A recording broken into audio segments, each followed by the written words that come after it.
Let's bring him on to join the show. We've got Adam and Kareem. How's it going, fellas? Gentlemen, wait, What? you're on mute.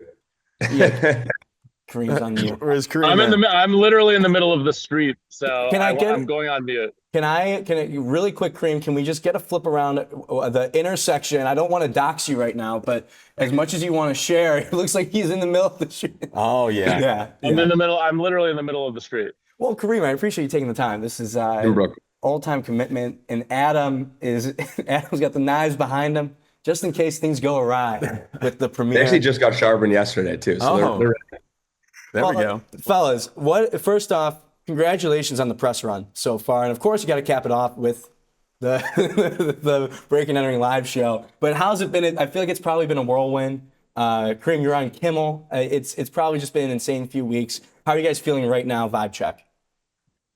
The vibes are high on my end. I feel on top of the world. The whole hypothesis was to do the same energy and momentum and eventizing a release the same way that they do on TV. And I think we've definitely done that. So anything after this is the cherry on top for me. And then we have the biggest cherry on top, which is our massive premiere party tonight.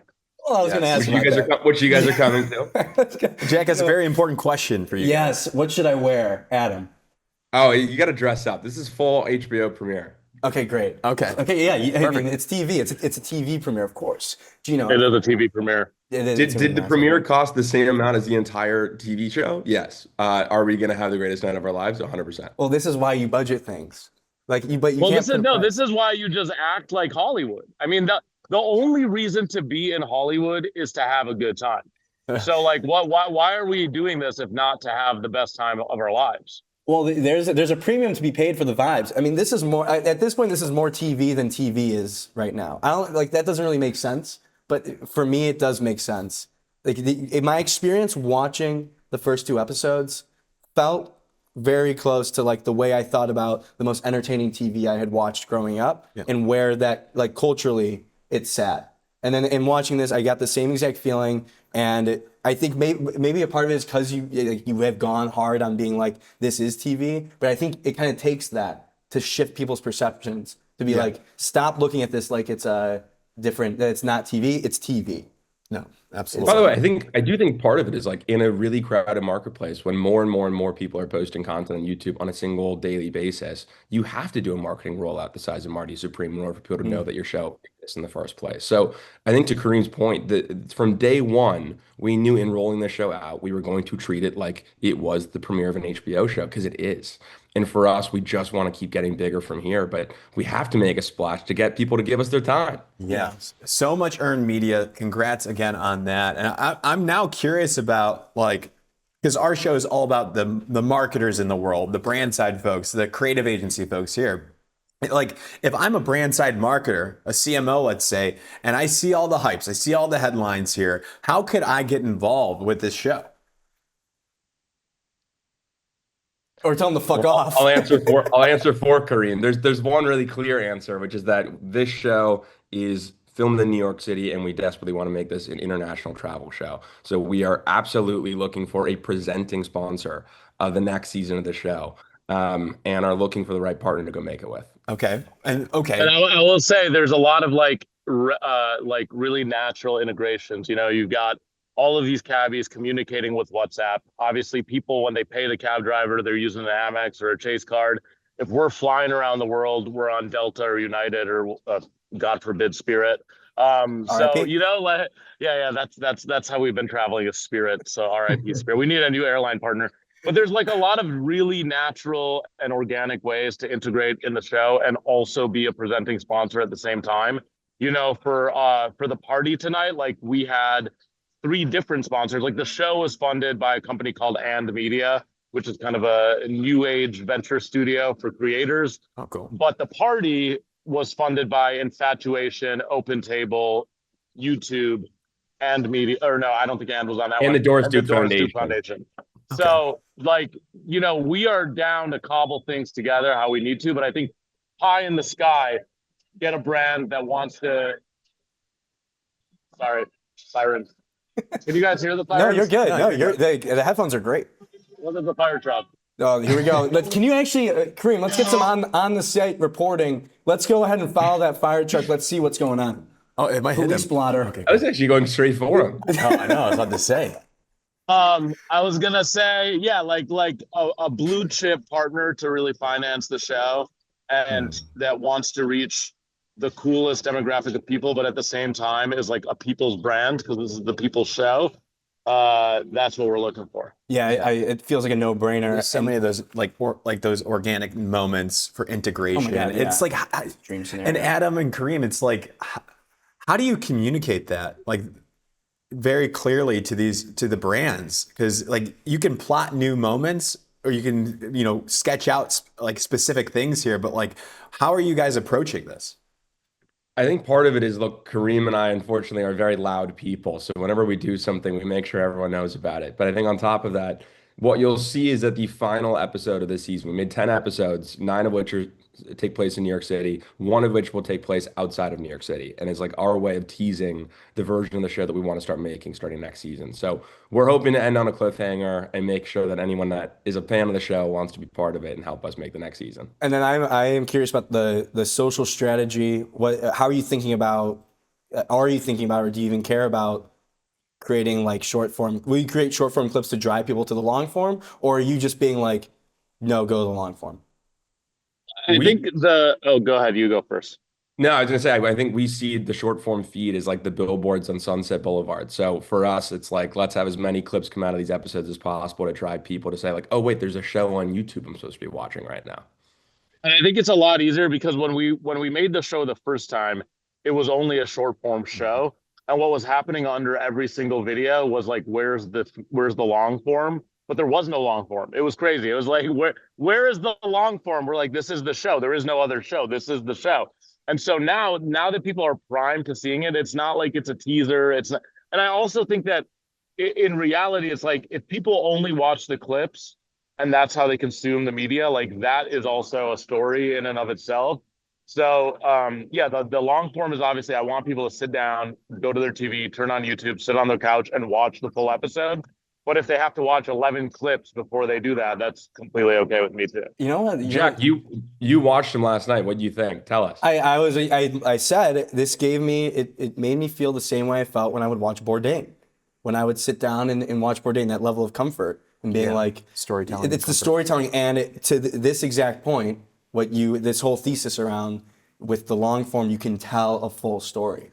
And I was like, oh my God, like we wouldn't have gotten the archival footage of Kareem as a kid if this was a short form 90-second video.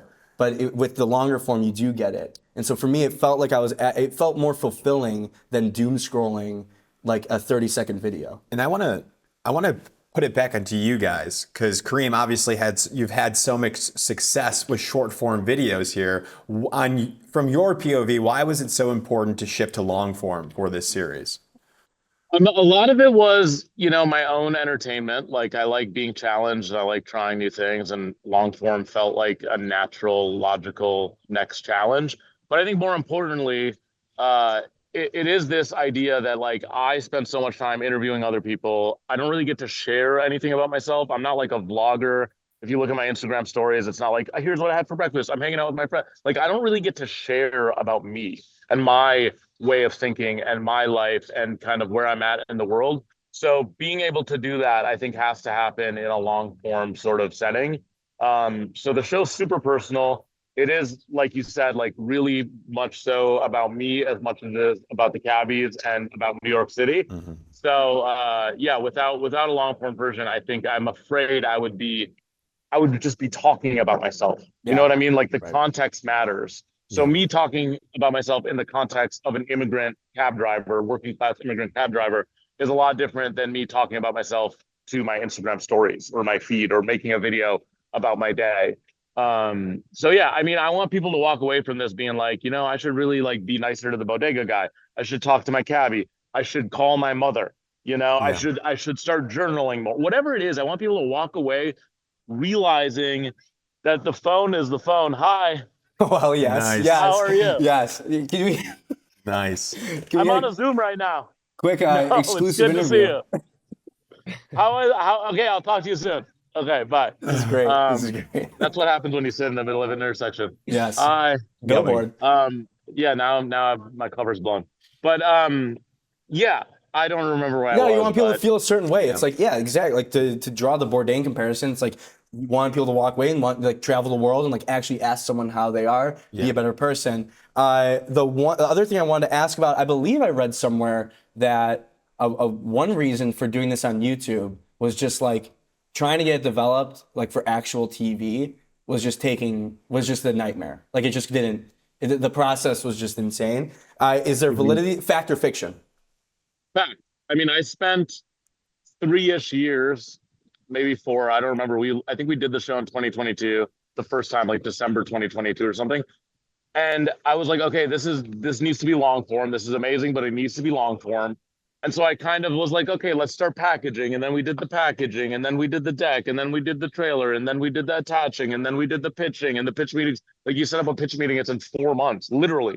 Not even kidding. They're like the next, like you could pitch us in September. And I'm like, dude, okay. And I do the whole thing. And a lot of the notes are like, hey, can we turn this into a competition? And I'm like, what are you talking about? Like a competition? Come on. And I'm like, you want the cabbies to like compete for my love? This makes no sense. Eventually, we did find a good home, which was CNN. And then the deal making started to take literally months. It was like 5 months. And eventually I was like, guys, if I receive any more red lines, like I'm backing out of the deal. Like literally I'm dead serious. And then I got another contract with more red lines, and I was like, I'm out, we're done. And I had already had a relationship with And. I called them and I said, hey, I'm about to pull out of this deal. Do you want to make the show? They said, let's do it. And then we were off to the race. Adam was my first call. Adam was not going to do the TV version. And he was my first call when I decided to do a TV version on YouTube. And I was like, yo, let's get the gang back together. And he was like, I'm all in. Oh, Adam just standing his ground. That's what's up. They always come back, Adam. Don't worry. I'm just kidding. I'm kidding. But nice. Adam, for you, just hearing that, it feels like it's validating your thesis that I feel like you've had for a while of YouTube is TV. It's like the way that you can operate, especially today, how quickly you can move to create content that's relevant and will break through culture can happen infinitely quicker versus like if you had to make something for TV, it would have to be something that was timeless because you can't do anything quick. I mean, I think for us, like the other goals, we're trying to reach as many people as humanly possible. And YouTube is just that platform that is literally watched by every single person on earth. And so for us, I think even when it comes to the CNN conversation, it's like, well, what part of CNN is this going to be on a streaming service that maybe you're being watched by, too few people? Like the goal for us at this stage in our careers is being watched by as many people as humanly possible. And I think the earlier thesis was like, hey, TikTok is TV. And I think now 4 years later, it's like, hey, the entire internet is now television. What's the best way to tell this story? And I think I can speak personally and say that after 4 years of really only being in the short form space, I see short form as like this casino. And winning jackpot in a slot machine is the greatest fucking feeling of all time. But it leads to zero life fulfillment whatsoever. And I think part of making this show was just being completely re-inspired again of like, you actually get to make the thing that you love with the people you love most, and people will love it. And that's, I think, the way that we think about this show. Yeah, I feel like in the short form game, you're like hacking people's attention. Yeah. It feels so sometimes dirty. Unless it's the best short form unscripted vertical video show on earth, which is SubwayTakes. That's correct. That's right. Well, that's the difference. That's the difference. There's only a few of those that actually have like legitimate fans that come back for it, that like have fans versus like the people that are like, oh, I see this all the time, but I don't have any real connection to it. It just happens to come up in my algorithm all the time because I end up watching it for more than 5 seconds. I think at the end of the day, you can tell in the videos, you can see when somebody is like wants to be there and is having a good time and is doing the job that they love. And you can see the people that are like, man, I really hope this thing works out. Like I need to go viral, like another episode, like I've done 150 episodes, but this is going to be the one. I know it. You can tell who's there because they love creating entertainment. Like you can tell who's there because for the love of the game, you know what I mean? Like I never once in any of my ideas have been like, ooh, this is a really great viral format. that I think a lot of people will love. It's always been like, I think this is hilarious, or I think this is novel. I've never seen this before. This is interesting. And that's the ideas that I have always pursued. But yeah, I have nothing against the short form world. I think that there's a lot to be done there. I think like Nico is doing Yes. really amazing stuff with Revival of the Fittest. He's moved the genre forward. You know, totally. like no one's ever said, I love that, you know, Man on the Street show. No one's ever said that. People have come up to me and they go, man, I love Revival of the Fittest. Yes. And it's because he did something new, and it's because it's from the heart. Yes. And it took him like 5 or 6 months to develop it. And the development process was him hanging out at the shop and like Literally. actually being there, and then realizing like maybe there's a show here, but not like, it's not a very obvious idea. It has none of the formula that we've been taught. There's no hook. There's literally no hook. No. You know, It's a record, everyone's it's like, a record scratch. you gotta do a hook in the first 3 seconds, and then you get people to stop their thumbs. It's got to be a thumb stopper, and like this just dumps you into the middle of a conversation. There's no hook. Every episode's different. All the characters are like in and out, and like there's no structure, and everyone loves it. So I think that there is still more to be done in short form. It's just whatever the thing was 3 years ago is not the thing it is today. And I just want to encourage anyone that's trying to get into the space of short form or even long form to do something that you actually like and that you actually believe in, and not just something that you think is viral or is like genetically modified content. Like it's not like, you know, it's not a GMO. Yeah, that you don't. I think entertaining yourself is the biggest cheat code to winning on these platforms. And I think we're really selfish people in that we just make the things that we ourselves want to watch. Yes. Yeah, go ahead. Sorry. I was going to say too, I wanted to comment, like you two are genuine friends, like been on road trips together, hanging out all the time. Like that must be so fun, and like making stuff that you guys like together. Any fun stories, behind the scenes stuff that we haven't heard of? I do want to say something. I've been asked like, how do you hire, or like who do you choose who to work with? Like how do you find good people? My answer is I only hire people that I would go on vacation with, and it's not based on their skill set or expertise. It's like the first thing is like, would I go on vacation with you with no work? That's the first thing. If that's a yes, then it's like, and you're kind of good at your job, you have a better chance than a person who's amazing at their job, but that I would never want to go on vacation with. So for me, it's like really about building a vibe and like having a team that's fun, and it's like all about, you know, work. Adam, maybe we should tell the story about Harvard. I mean, which part? I mean, I will say it's crazy to have this show finally out. Like we've been working on this. We shot the first episode January 18th. I think we started, you know, pre-producing it back in December. It's truly insane to have people now watching. And like even like one of my best friends back in LA posted on his Instagram story last night, like the opening titles. And I had chills. I was like, I can't believe that this thing's out in the world. The last week, I think I was sleeping an average of 3 hours a night. You know, 3 nights ago, I was watching one of the cuts and everything was off by 1 frame audio video. So it was like the South Park documentary of getting this across the finish line and out into the world. But now I think just every single comment, every single text in DM means so much, because this show means so much to us. And it is so much fun to make. And I'm addicted to filming the show at this point. And I desperately want us to go shoot another 10 episodes really soon. You cannot Season 2 fail. is about to be crazy. You literally cannot fail. I feel like when you have that, when you go into it with that. And I think it's something that anyone who's like working in marketing and advertising too, like our audience, having that mindset of like, if it is not fun, get out. Like it's not going to work out. You're going to feel like shit, and the work's going to be shit. I love it. Well, gentlemen, thank you so much. Congrats on the launch of Keep the Meter Running here.